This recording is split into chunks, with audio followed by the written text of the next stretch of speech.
É com muito gosto que me cabe abrir as hostilidades aqui no bom sentido, como referi há pouco o Sr. Secretário-Geral, são hostilidades bondosas, bem intencionadas, e nós desejamos também que sejam produtivas, no sentido de que o seminário pode sempre almejar esse tipo de resultados. Em nome do Conselho Nacional de Educação e da Universidade de Aveiro, já agora, porque, embora esse papel formal esteja aqui cometido mais ao Sr. Reitor, eu quero naturalmente agradecer a disponibilidade imediatamente conhecida pelo Sr. Reitor e pela Universidade de Aveiro. Quero agradecer a disponibilidade de todos os convidados também. Essencialmente, procurar muito rapidamente dizer que, de acordo com os registros formais do próprio Conselho Nacional de Educação, é a primeira vez que este tema das explicações, Shadow Education, tem, digamos, este tipo de visibilidade enquanto fenómeno que emerge de forma muito estreita e próxima do próprio funcionamento do Sistema Nacional de Educação. E, portanto, parece-me que isso revela uma abertura e uma visibilidade política.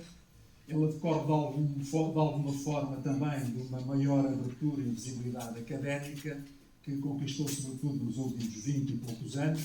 Nós aqui em Aveiro procuramos dar contributos nesse sentido, com o grupo de investigação que aqui constituímos já desde basicamente o início deste século, porque a visibilidade social ela sempre existiu. Portanto, todos nós convivemos, uns há mais tempo, outros há menos, mas convivemos com este fenómeno das explicações. Enquanto estudantes, enquanto professores, enquanto explicantes, enquanto explicadores, alguns de nós acumulamos estes vários papéis e, portanto, penso que enfim, é uma necessidade, do nosso ponto de vista, reconhecer esta importância. Tantas são as ligações, as conexões entre este tema e o funcionamento do sistema educativo, nomeadamente as suas implicações, desde logo, ao nível do trabalho académico, do trabalho pedagógico na sala de aula, dos resultados conseguidos pelos estudantes nas diversas avaliações que acontecem no contexto do sistema educativo, e depois reconhecer também que a globalização do fenómeno, e nós podemos falar desta forma, obriga-nos também a estar atentos, a conhecer experiências já realizadas em diferentes contextos, os sucessos e os insucessos das próprias políticas de regulação do fenómeno, etc. E estamos convencidos que o programa que conseguimos construir, e eu não tenho problemas em dizer, não fazendo parte desse programa, que ele é de alta qualidade, tal é o nível académico, desde logo dos convidados académicos, mas também o nível de representação de outros contextos, de atores sociais muito importantes no funcionamento do sistema educativo em Portugal. Nós conseguimos recolher e estou certo de que estão reunidas as condições para ser uma jornada muito produtiva, muito interessante e, quem sabe, que nos possa a todos interpelar mais ainda relativamente àquilo que nós todos pugnamos, que é a qualidade da escola pública, a escola privada, a continuidade do sistema educativo em Portugal e, nomeadamente, também a luta por um sistema mais justo, mais equitativo, ao serviço dessa ideia de uma sociedade mais democrática e mais coesa. Obrigado.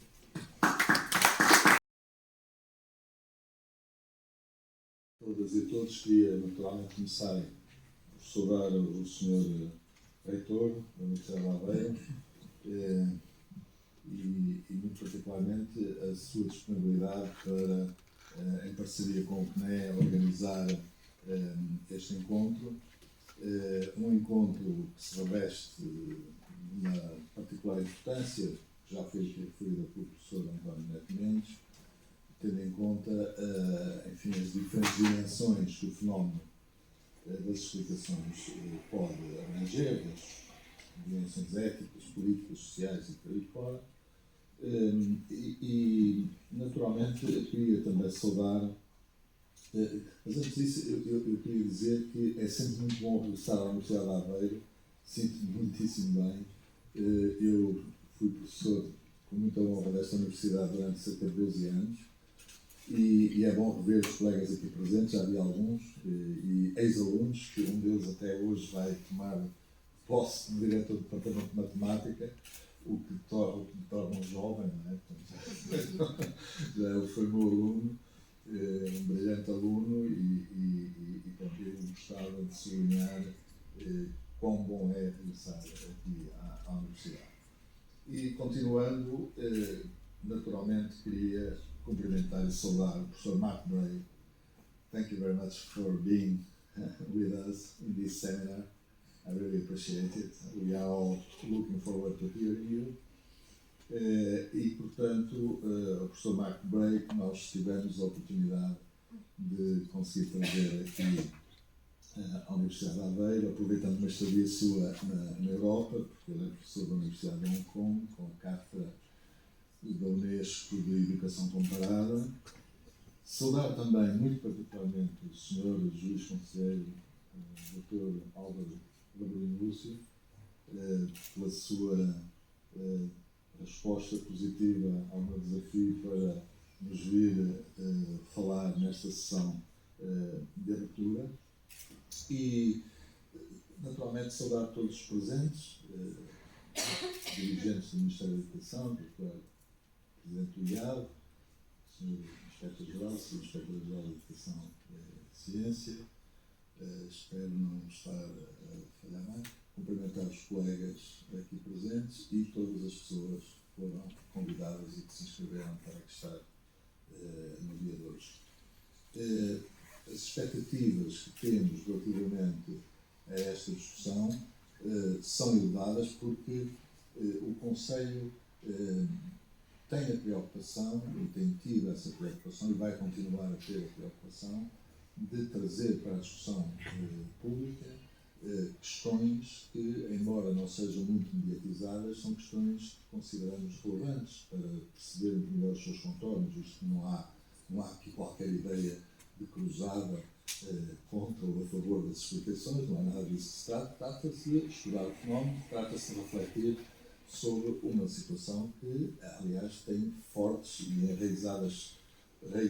enraizadas tradições no nosso país. Portanto, já o professor Sebastião Silva, nos anos 60, referia as explicações, não vou dizer agora reproduzir tudo o que ele disse acerca das explicações, mas referia como um aspecto que existia e que era preciso enfrentar e que era necessário perceber como é que as escolas funcionavam e se relacionavam com esse fenómeno. E portanto, esta é mais uma das modestas contribuições do Conselho Nacional de Educação para enriquecer para o espaço público de educação.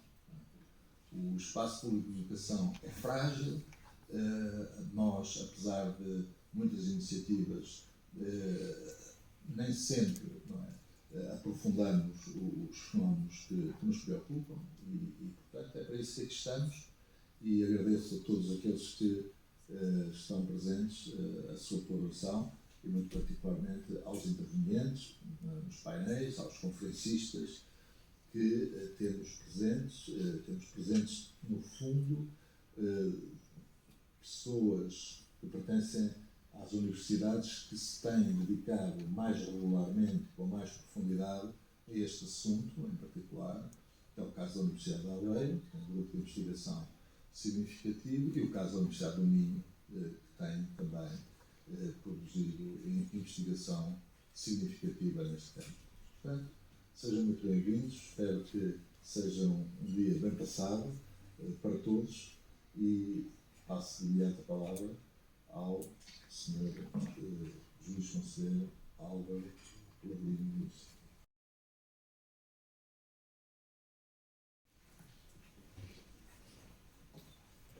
Eu fiz uma pausa porque eu vou começar por dizer muito obrigado. Podemos supor que eram os aplausos, que evidentemente não eram os.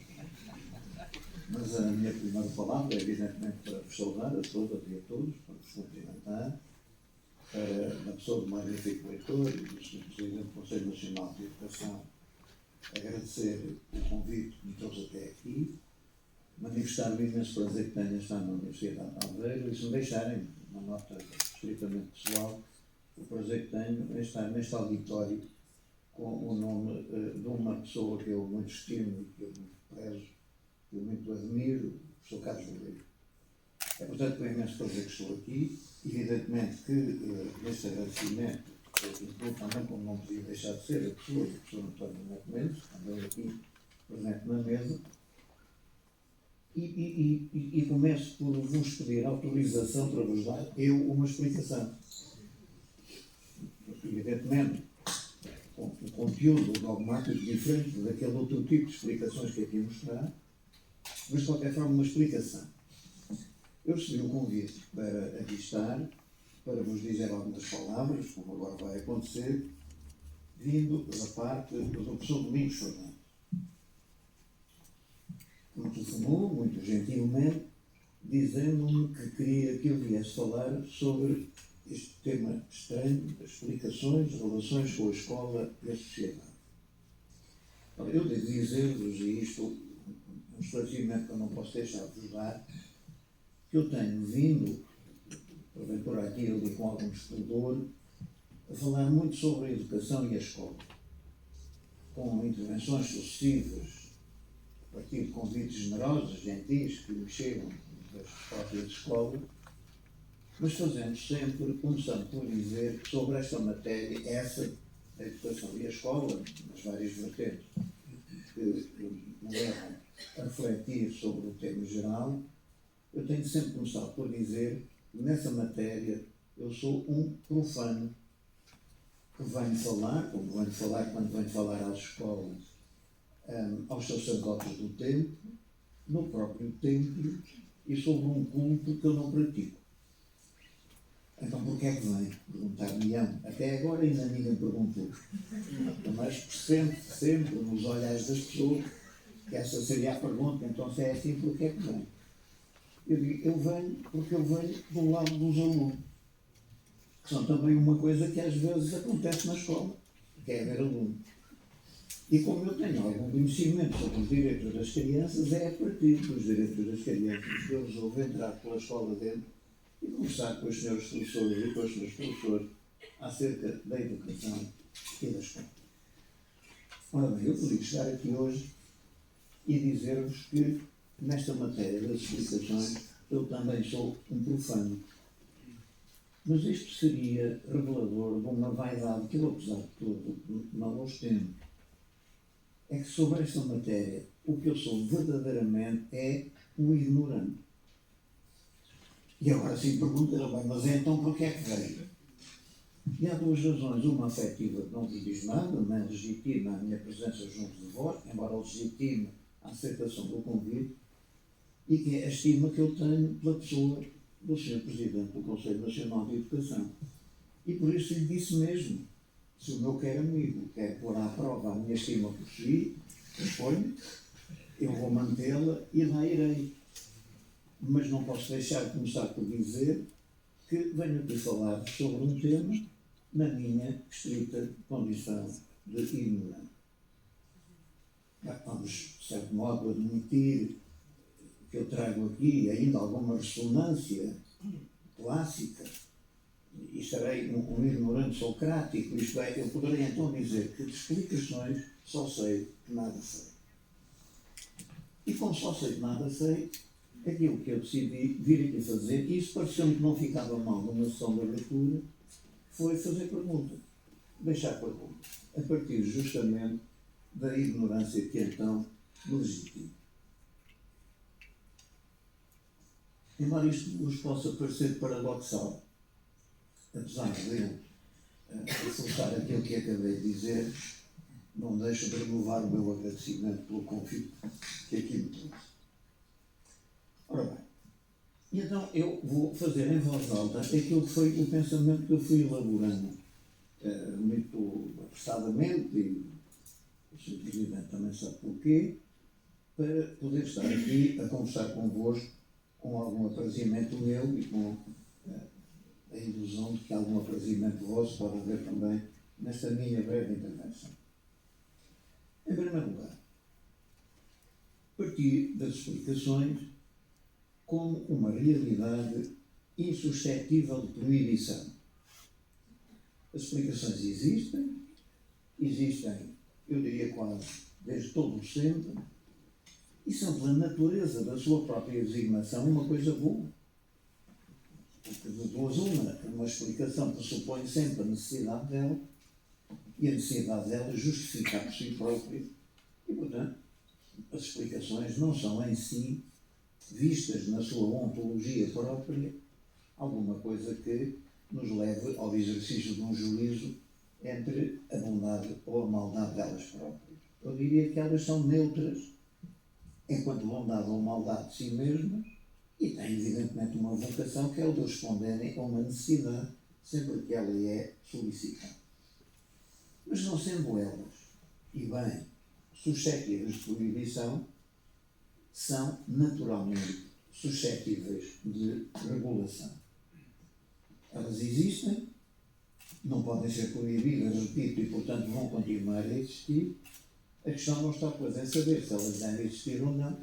A questão está em saber em que termos devem existir e qual o quadro regulatório que deve enquadrá-las do ponto de vista também disto que é a possibilidade de nós exercermos uma dimensão normativa regulatória sobre realidades que existem no nosso cotidiano.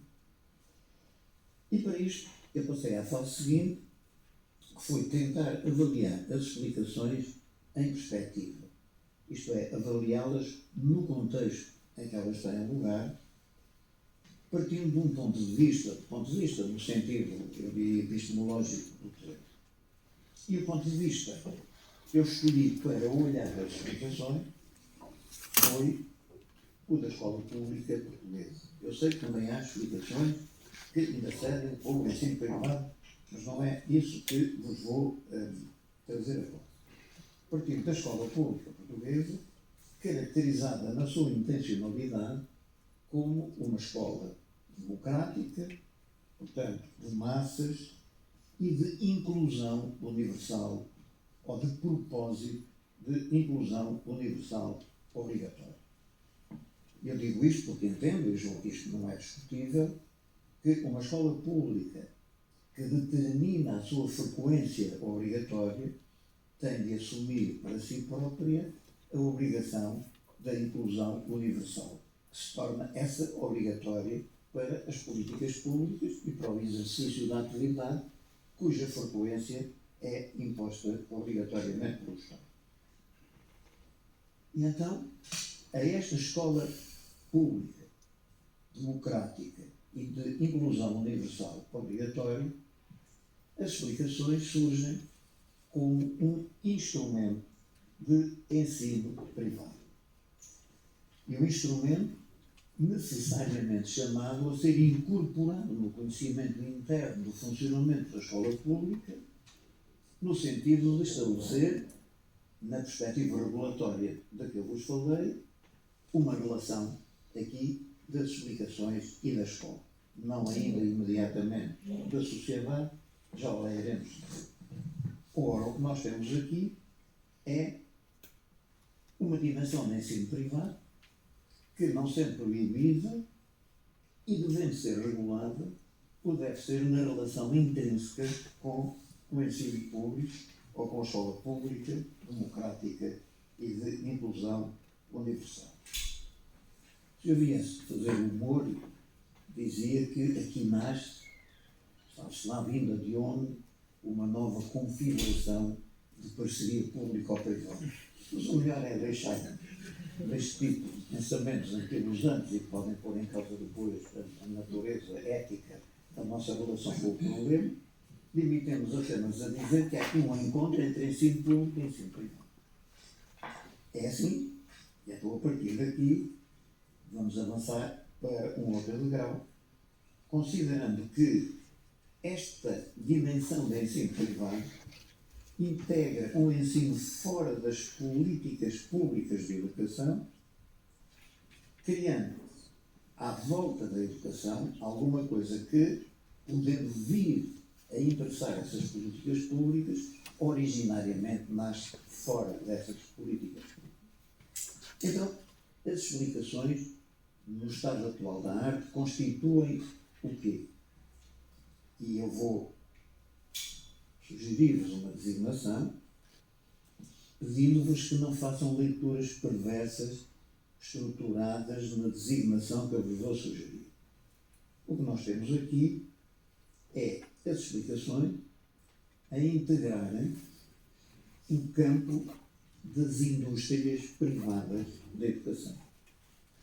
Isto é, já não se trata agora do senhor professor ou da senhora professora, com quem temos uma relação de amizade e a quem pedimos ao Joaquim, dá lá aí umas explicações à minha filha, que ela anda aflita por passar da aritmética a raiz quadrada. Já não se trata também do senhor professor ou da senhora professora, que foi um papelinho na pastelaria a dizer, dá-nos explicações de matemática. Trata-se de uma verdadeira indústria estruturada, montada e organizada. Uma indústria privada disponível para dialogar com a dimensão pública e das políticas públicas que se referem à educação e à escola. E, curiosamente, uma indústria da educação que não nasce e morre das explicações. Nós rapidamente encontramos outro parceiro importante nesta indústria da escola, que são as empresas editoriais. O campo das editoras, a publicação de livros, a publicação de testes, a publicação de exames, etc. Tudo isso constitui uma outra indústria, essa diretamente ligada ao cotidiano da escola e da educação, mas também colocada no setor privado e organizamos à margem da organização interna que pertence ao Estado, enquanto agente vinculado obrigatoriamente ao cumprimento das suas funções enquanto responsável pela escola pública, democrática e de integração universal entre nós. Então, definido o terreno, colocado os protagonistas, cada um no seu espaço, e ultrapassando nós a ideia de saber se devem ou não ser proibidas, claro que não, e ao mesmo tempo a outra de saber se devem ou não ser reguladas, parece que todos entendemos que sim. A primeira coisa que temos de colocar porventura no nosso espírito, ou que eu coloquei no meu espírito, peço desculpa por estar a universalizar as minhas angústias, é saber qual é a relação causal entre o modelo de escola e as explicações. Isto é, passamos agora a tentar avaliar criticamente aquilo que está por trás da proposta do tema e que é exatamente explicações, a sua relação com a escola. Para já. E aqui eu diria que nós, se eu tivesse a fazer, digamos, uma conferência integrada no programa, eu demoraria um bocadinho mais a chegar aqui. Mas como isto é apenas uma tentativa de colocar algumas questões, eu vou ser um pouco grosso na definição quase organigrâmica daquilo que é o meu pensamento, para ir tentar surpreender nas explicações aquilo que eu designaria por efeitos tidos por benéficos e por efeitos tidos por prejudiciais. E reparem que eu estou a dizer exatamente tidos por e não necessariamente benéficos e não necessariamente prejudiciais. Isto é, eu não trago um juízo sobre as explicações na sua relação com a escola, trago-vos a probabilidade, ou se quiserem até para ser menos assertiva, a possibilidade de poder formar-se um juízo, quer positivo, quer negativo, em função dos efeitos tidos por benéficos num caso e por maléficos no outro. Ora, efeitos tidos por benéficos parecem óbvios. O reforço da qualidade e da quantidade do conhecimento do explicante, conhecimento adquirido na linha de projeção externa daquilo que é um modelo de formação de conhecimento programático e exercido no interior das escolas, e, portanto, eu diria, por utilizar a linguagem mais adequada, um reforço das competências dos alunos. Esse reforço de competências, porque as explicações estão diretamente vinculadas aos programas escolares, aos currículos, às matérias, etc., comporta a legitimação da divisão disciplinar dos currículos e das matérias e, ao mesmo tempo, está vinculada ela, a explicação, na relação com a escola, àquilo que, infelizmente, a meu ver, mas não é este o assunto, é hoje o grande desígnio do ensino básico e secundário em Portugal, que é o de levar as pessoas a fazerem 1, 2 ou 3 exames que garantam o acesso ao ensino superior. E, portanto, nós temos as explicações induzidas à escola, ao modelo da escola, aos objetivos da escola, aos programas da escola. Portanto, o que se explica é o que se ensina. O que se pretende pelas explicações é o que se pretende com o ensino escolar. E, sendo assim, elas são, nesta perspectiva, um benefício, visto que o aluno, em explicações, acresce uma resposta positiva ao que é proposto na escola e ao que continua a ser proposto na explicação, e assim é adicional, eu ia dizer aditiva, espero que não venha a ser, mas já esteve mais longe, apesar de tudo, retiremos a sua codificação como substância aditiva, não é evidentemente o caso, e mantenhamos aquela outra que é como estratégia de adição e, portanto, de soma de qualidade. Por outro lado, as explicações dão-nos uma garantia mais sólida do sucesso dos alunos no modelo de avaliação e de progressão previsto para a cadeia escolar. E, Daniel, isso é exatamente a mesma coisa que estava a dizer no benefício anterior, não é? Uma coisa é aumentar o conhecimento, outra é garantir o sucesso na prestação escolar e na prestação escolar em função do tipo de avaliação que a escola propõe para os seus alunos e, portanto, é suscetível de se concluir que as explicações garantem mais o sucesso entendido na frequência escolar. E, por outro lado, um efeito benéfico não é de sumeno e que é o da resposta que as explicações dão às dificuldades de tempo disponível das famílias quando nós tratamos o tema hoje muito tratado em várias áreas, nomeadamente a investigação científica, da relação entre o tempo profissional e o tempo familiar e a possibilidade de disponibilidade da família para dar o suporte na retaguarda aos seus filhos ou àqueles que representam e que são alunos a frequentarem as nossas escolas. Finalmente, ainda com efeito benéfico, uma eventual melhoria na qualidade do estudo e da organização do próprio estudo por parte das crianças. São efeitos que, vistos no contexto acrítico do modelo escolar que nós temos, nós não podemos deixar de considerar positivos. E não é agora o contexto escolar que está aqui em discussão, mas exatamente o de saber como casamos as explicações com aquilo que é o modelo escolar que nós temos entre nós em vigor. Então, e os efeitos tidos por judiciário? O facto de eles serem mais não significa que tenham maior peso. Só é mais aqueles que vieram ao meu espírito. Em primeiro lugar, vejo logo um que é o reverso da medalha do último que eu vos referi, justamente o do tempo disponível das famílias. É que, da mesma maneira que as explicações permitem responder à dificuldade de falta de tempo disponível das famílias, elas também terão um efeito perverso, que é o de facilmente proporem a transferência para as explicações do apoio à retaguarda a cargo das famílias. Isto é, se para muitas aquela é a única solução, para outras esta é a forma de descartarem uma responsabilidade, ainda que tenham um tempo disponível para isso e possam elas próprias fazer assim o acompanhamento dos seus filhos. E aqui já seria uma questão que nos levava a relacionar as explicações com a sociedade e já não diretamente com a escola. Em segundo lugar, e este talvez seja o efeito maléfico ou prejudicial que mais me sensibiliza, porque não tem importância nenhuma, evidentemente, visto que eu não vim aqui para tornar universal a minha sensibilização e a minha sensibilidade, mas que é o de que claramente as explicações reforçam a discriminação entre os alunos. Portanto, numa escola pública de massa, de frequência universal, onde evidentemente o que marca é a diversidade e não a velha, é a homogeneidade que vinha do tempo da escola burguesa, onde os escolhidos ficam fora, numa escola dessa, onde os modelos de exclusão são permanentemente presentes no cotidiano, as explicações reforçam esses modelos de exclusão e reforçam essa discriminação.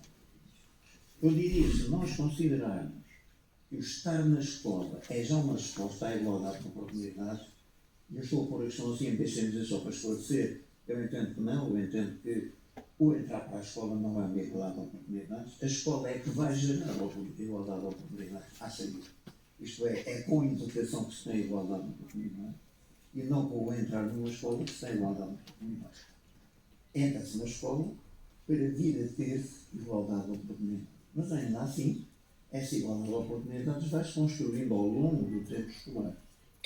Ora, nas explicações, por via do efeito de reforço da discriminação, a igualdade de oportunidades é posta em causa também na sua dimensão absoluta.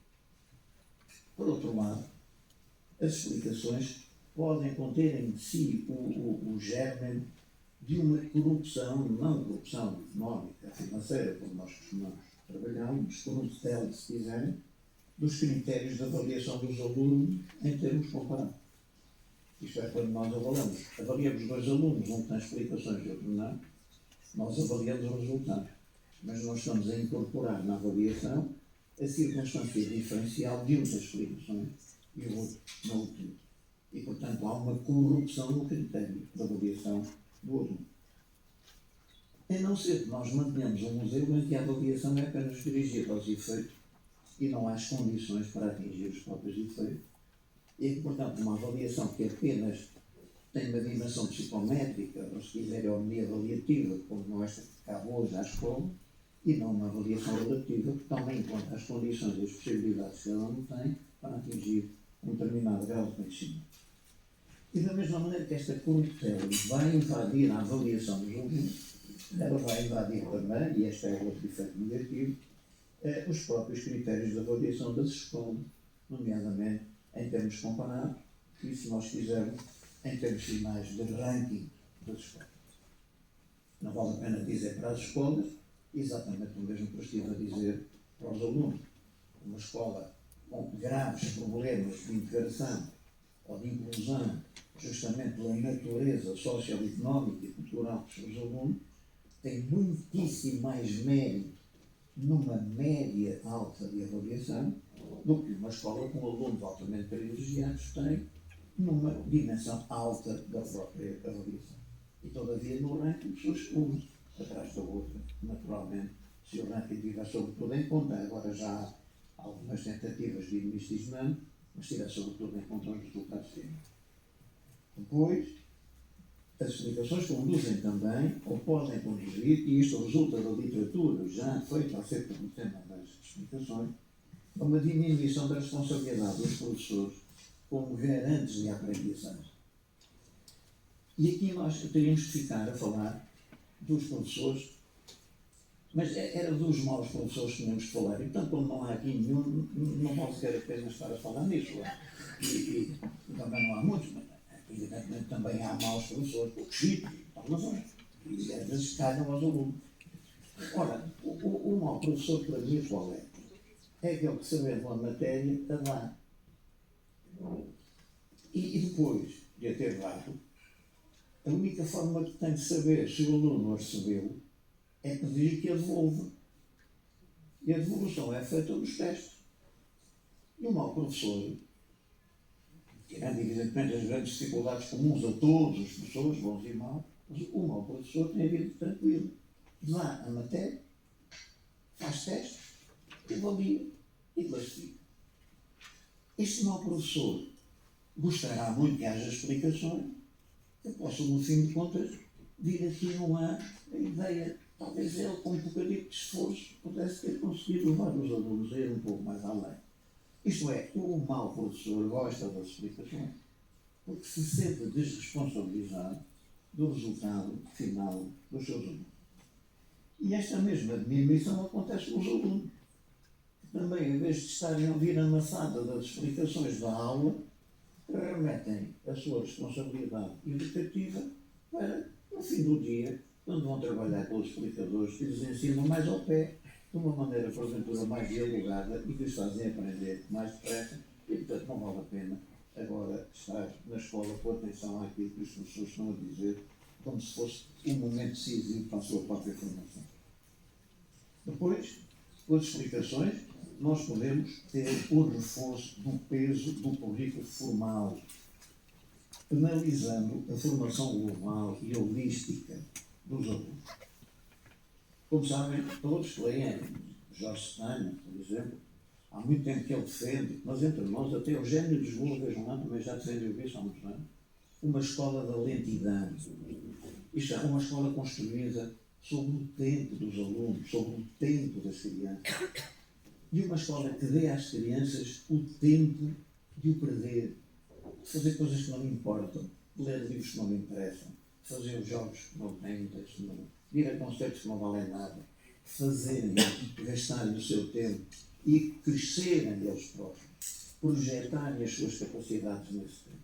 As explicações normalmente vêm invadir esse espaço. Vêm acabar o tempo dos estudos, para usar uma terminologia própria muito desenvolvida, não própria dele, mas muito desenvolvida por Bill Reading, aí já mais ligada às questões da universidade, mas que são também aplicáveis aqui. Esse tempo tende a desaparecer, da mesma maneira que o interesse holístico por imensas coisas na vida, no fundo formam aquilo a que nós chamamos, ou gostamos de chamar cultura, desaparece quando os alunos ficam fechados dentro do currículo, da disciplina, daquela especialização e da necessidade da criação das suas competências nesse domínio. Por outro lado, as explicações, elas próprias criam a verdadeira indústria paralela e autopublicitada associada à escola, essa sim com alguns efeitos negativos que importa ter em conta. E estes efeitos negativos não são imputados, eu diria culposamente, às explicações e às organizações que as promovem e as desenvolvem, mas imputados à própria falta de reflexão crítica sobre o sistema. Porque as explicações podem, se não houver cuidado, criar aquilo que eu designaria por efeitos negativos em círculo. Ou se quiserem, efeitos negativos em círculo vicioso.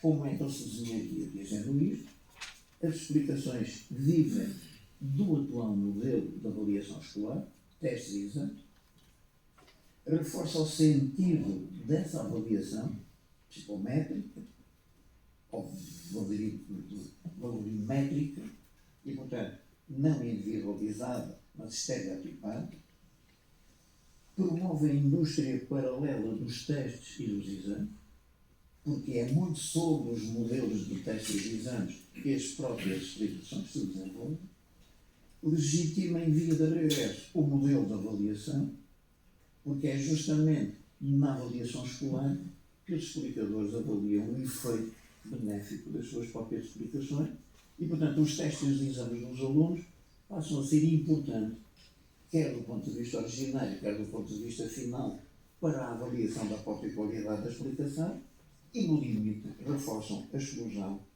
por porem em causa o insucesso daqueles que, ficando de fora, não têm instrumentos para lá poder chegar. Ora bem, eu já estou a acabar, o que é uma boa notícia, não é? Eu prometi-vos que o que vinha fazer era perguntas e é exatamente o que vou fazer. Com o peso ou o poder das explicações e com o peso ou o poder editorial de livros de testes e exames, e eu devo dizer, peço imensa desculpa, não me levem mal que eu faça isto numa sessão de abertura, que devia ser muito mais solene. Mas há uma coisa que eu já sou velho e, portanto, tenho um cadastro grande e há esse cadastro que eu vou acumulando e sou muitas vezes eu que coloco as minhas perguntas. Eu lembro-me, não está aqui ninguém que se lembra disso, do 25 de abril de 1974. Tenho ideia de uma coisa que aconteceu há 50 anos, e no tempo imediatamente a seguir, em que tudo era possível, os quiosques que vendiam jornais passaram a ter uma dimensão absolutamente psicadélica. Eram cores de todo lado e de todos os tamanhos. O que era? Eram as revistas pornográficas.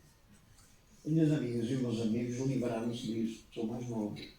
Mas eu sou dessa geração em que toda a gente corria às revistas pornográficas altamente proibidas no tempo anterior ao 25 de abril. Bom, rapidamente as pessoas perceberam que a pornografia tem, para espíritos minimamente formados, pouco tempo de vida, e rapidamente os quiosques voltaram a uma dimensão mais recatada, de cores mais escuras, mais próprias dos diários do que propriamente das revistas pornográficas. Então não é que há uns anos eu saio de casa e fiquei com a ideia que iam voltar às revistas pornográficas. Eu ia correr aos quiosques. Eram livros de testes e de exames, com as mesmas cores, com a mesma abundância. E aqui para nós, não vou dizer nota pornográfica também. Ora bem, evidentemente que por detrás disto tem que haver explicador. É porque não é possível, sem explicações, conseguir responder àqueles livros todos, àquelas perguntas todas e saber aquilo tudo mais possível. Ora bem, então a pergunta é esta. É possível uma reforma das políticas públicas que dispense os testes e os exames para se centrar numa avaliação contínua, holística, individualizada? Isto é verdadeiramente possível? Ou já não estamos em condições de fazer isso? Porque, entretanto, o poder das editoras por um lado e o poder das explicações por outro se opõe a uma reforma profunda do modelo de avaliação, ainda hoje, no interior das nossas escolas. É que é muito curioso, não digo isto apenas porque eu sou claramente favorável a outro modelo de avaliação e tenho uma visão muito crítica relativamente a este, que em grande parte é absolutamente incorrespondente a uma escola marcada pela diversidade, que em circunstância nenhuma pode conviver com a igualdade que é o pressuposto que está por trás dos testes e dos exames, tal como eles são feitos. Mas o que eu penso não importa. O que importa é outra coisa, que pode ter relação de causa e efeito ou não, mas que existe, é que onde há menos explicações é exatamente nos países onde a avaliação dispensa os testes e os exames. E aí temos a Finlândia, aí temos a Suécia, aí temos a Dinamarca, por exemplo. As explicações aí são uma coisa escura e muito voltada mais para as línguas. Eu entendo que sim, senhor, deve haver formação lateral fora da escola, e eventualmente ao domínio das artes, por exemplo, e até se nós tivermos um outro modelo de acesso ao ensino superior, onde claramente aí sim há um campo aberto para explicações e para a preparação do acesso ao ensino superior, que já não deve ter nada a ver com a escola básica e com a escola secundária. Mas temos nós condições para fazer isto? Têm as políticas públicas condições para fazer isto? Isto é, a sociedade que tem poder aceitaria essa mudança? Ou ela própria é também capaz de estruturar com reforço das explicações? Por outro lado, as explicações e os seus efeitos benéficos no atual modelo de avaliação baseado em testes e em exames com acesso ao ensino superior levam então a existir a fazer outras perguntas. E uma delas fundamental é esta: existe um direito às explicações? Isto é, da mesma maneira que há um direito humano à educação, existe um direito à explicação? Isto é, um direito de acesso às explicações universal enquanto componente do direito humano à educação? Não. Outra pergunta: é possível uma oferta pública de explicações? Como garantir este direito, se ele existe? E parece que, a existirem as explicações, e incorporando-se as explicações numa lógica de compreensão global que informa também as próprias políticas públicas, então este direito tem de existir, e a questão agora já não é saber se existe um direito universal às explicações, a questão é saber como se garante esse direito. Eu pergunto: deve ser o Estado por si a fornecer explicações? devem ser os privados, mas com suporte financeiro do Estado. Como assegurar a universalidade das explicações, por forma a não brigar com o objetivo final da inclusão. Não sendo nada disto possível, então que regulação do mercado nós podemos fazer no domínio das explicações? Fará sentido, por exemplo, criar uma obrigatoriedade de registro com identificação do explicador, identificação do explicante, com as respectivas disciplinas ou matérias objeto das explicações, individualmente consideráveis e com a indicação dos tempos de explicação. Deverá haver uma informação detalhada à escola respectiva, quer no início das explicações, quer no processo durante o tempo em que as explicações são ministradas. Deve haver incorporação obrigatória por parte da escola na avaliação individual daquilo que é a existência das explicações e, portanto, a introdução de critérios corretivos que permitam minimamente mascarar a desigualdade que daqui pode resultar. A adoção de critérios de correção na avaliação dos alunos e das escolas deve ser também ela regulada e tornada obrigatória. A revisão e a alteração do modelo de avaliação dos alunos com supressão de testes e exames é realmente uma questão que deve ser posta em confronto com a questão das explicações e qual é verdadeiramente a situação de acesso ao ensino superior, desvinculado que seja do básico e do secundário, em que o básico e o secundário, no caso concreto o secundário, não é outra coisa senão um requisito com pressuposto de acesso ao ensino superior. Isto é, não pode aceder sem secundário, tirando depois as exceções laterais que já estão previstas, mas uma vez criada a possibilidade, agora a organização da seleção já caberá ao ensino superior. O Sr. Reitor não vai gostar muito disto que eu estou a dizer, mas eu estou a falar das explicações cá para trás e, portanto, vou falar da escola básica e secundária. E, portanto, aqui temos um campo livre para as explicações. Isso era possível e aí não é o problema. É claro, a questão da igualdade ou desigualdade existe sempre e aí ela teria que ser resolvida por outro motivo. Mas não é a escola a potenciar contra si própria essa desigualdade.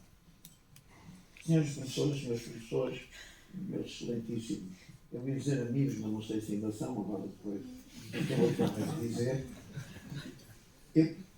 Se acharem que aquilo que eu disse é completamente deslocado, não faz sentido nenhum e que não vale a pena refletir sobre isto, eu não fico zangado convosco.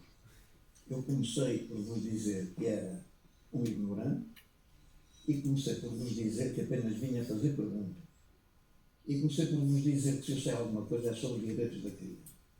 Ora bem, com quem eu comecei a aprender direitos da criança foi com o professor João dos Santos. E o professor João dos Santos dizia, se não sabe, porque é que pergunta? Portanto, eu peço imensa desculpa por vos ter perguntado. Muito obrigado por ter dado.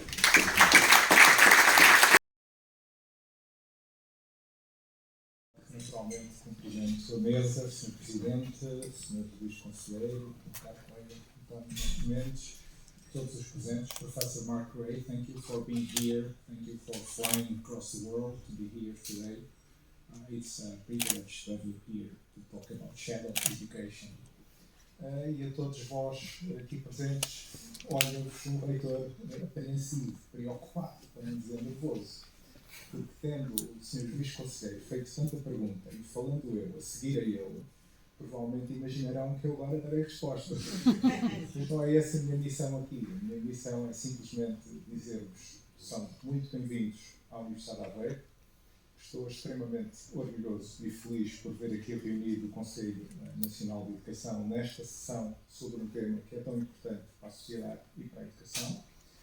Lembrar-vos e lembrar-me, passaram 50 anos e um mês que foi publicado um diploma fundamental para a estrutura de sociedade que temos hoje. O diploma que criou 4 universidades, entre elas a Universidade de Aveiro, mas também a Universidade do Minho, a Universidade de Évora, como Instituto Universitário e a Universidade Nova de Lisboa. Juntamente com essas 4 universidades, o diploma criou também cerca de 20 outras instituições de ensino superior espalhadas pelo país. Como dizia Marcelo Grilo, desde 1911 e da criação de universidades em Lisboa e no Porto, aquela reforma, a de Veiga Simão, foi um momento de transformação mais importante do ensino superior nas últimas décadas. O país mudou depois disso. A transformação que estava ali implícita nunca se veio a realizar.